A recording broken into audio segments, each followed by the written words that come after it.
by nature, explorers. The same curiosity that sends us to the stars at the speed of thought urges us to go there in reality. And whenever we make a great new leap, we elevate humanity, bring people and nations together, usher in new discoveries and new technologies. So remember to look up at the stars and not down at your feet.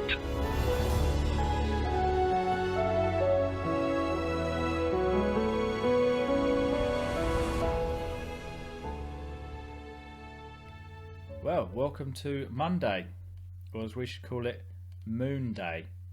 So Monday comes from the Old English language, as most of the days of the week do, and it's named after Mani or Mani, which is a Norse god, who was the man who drove a chariot that carried the moon across the sky. Here's a picture of him whipping his horses, which probably isn't good for them, pulling the moon across the sky. He was actually the brother to Sona or Sol, the sun. So you've got brother and sister there, the sun and the moon. Now, going to the actual moon itself and what we know of it today, it's not a guy on a chariot pulling it, unfortunately. It's something cooler. So our moon formed around 4.5 million years ago, and since then 12 astronauts have walked on it. So 12 people have walked on another body in the solar system. And when they were there, along with some other probes and things that have landed and brought stuff back, together, collectively, we've brought back about 380 kilograms of lunar rock for us to study. Now, on studying these rocks, they learnt that it's actually pretty similar in composition to those on Earth, which is a bit weird because it's a moon and it was kind of made somewhere else and should be different. So they decided that they were going to stick a mirror on the moon as well. So they collected all the rocks, brought them back, popped this mirror on the moon, and then they shot a laser from Earth to this mirror. And what they wanted to do is they wanted to measure it. So they managed to measure it using this laser, and they found that it was moving away by about maybe an inch and a half each year. So not a lot. But if you fast forward time, then that means that the moon is going to slowly drift away into the solar system and be gone. Now, it's drifting away. So if we actually reverse time, then technically shouldn't it have been like closer to us or a part of us, or, you know, how's that? So what they reckon from the evidence of everything that NASA and all the scientists and everyone's put all together, they think that there was another planet around about the size of Mars, which there was in the early solar system. There's loads of bits of rock and lumps and protoplanets and things all crashing into each other. They reckon this thing called Theia, which is the size of Mars, crashed into our planet when it was young. It was kind of young, hot, sticky, so it kind of crashed in, threw debris all out, and then kind of merged together. So we're technically kind of two planets that merged together into one. Technically we're loads of bits that all stuck together, but that's quite cool. So this collision threw all this debris around the Earth, so almost like a mini asteroid field around the planet, and then that will slowly clump together as well, creating our moon. So when you look out and see the moon up in the sky, don't just sit there and go, you know, there's the moon again, boring, yeah, it has phases. Actually sit there and think. What you're looking at is the leftovers from a collision between almost like two planets that created our planet now. So that's the leftovers from a humongous collision floating around the Earth. Now, as we know, the gravity from the moon influences the tides. You have high tide, low tide, all that sort of stuff. The sun does slightly as well, from what I can see. So it pulls on our oceans. So maybe the tides and the pulling on the oceans up and down and creating this, perhaps it helped us evolve out of the water onto the land. So maybe it had a part of actually creating and helping life.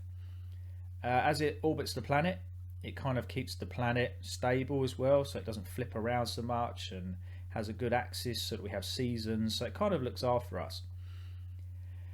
As it orbits as well, it does move, as if you've listened to any of the other talks, all the other planets and things like that move in their orbits slightly away and slightly towards us. So it's known as an elliptical orbit, and this means that at some points the moon can actually be 10% closer at its perigee, which is its closest point, and then at its apogee, its furthest point, it'll be 10% closer. So it looks 10% bigger maybe. You might not notice it that well, but when there's a nice full moon coming up from the horizon, it may look really cool if it's that slightly bit closer. It's known as a super moon.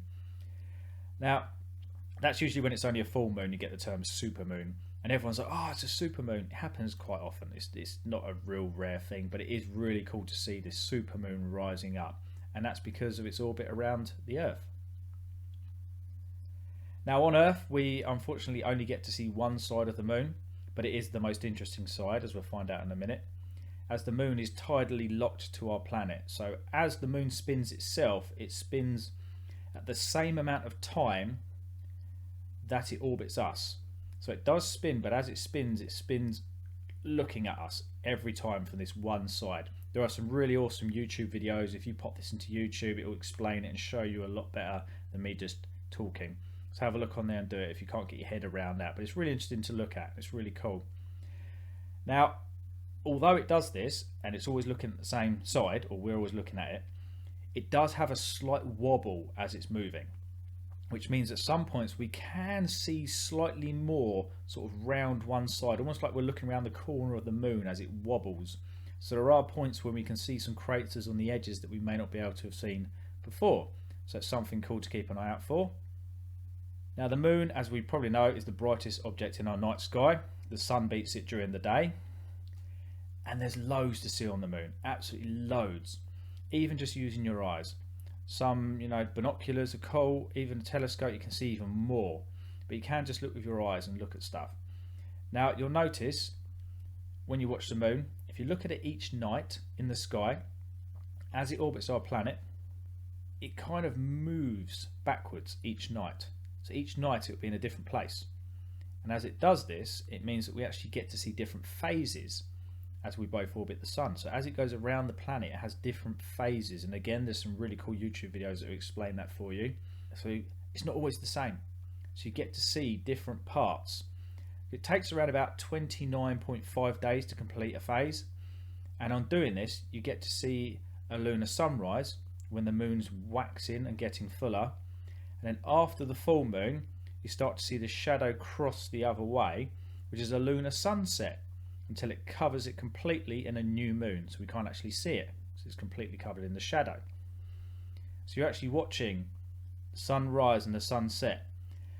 Now, this is the best place to look. When you've got the shadow going across the moon, that really brings out the craters and the mountain ranges and all the things that are on there. So a full moon's not always the best. It's cool to look at and it looks wicked when it's coming up from the horizon.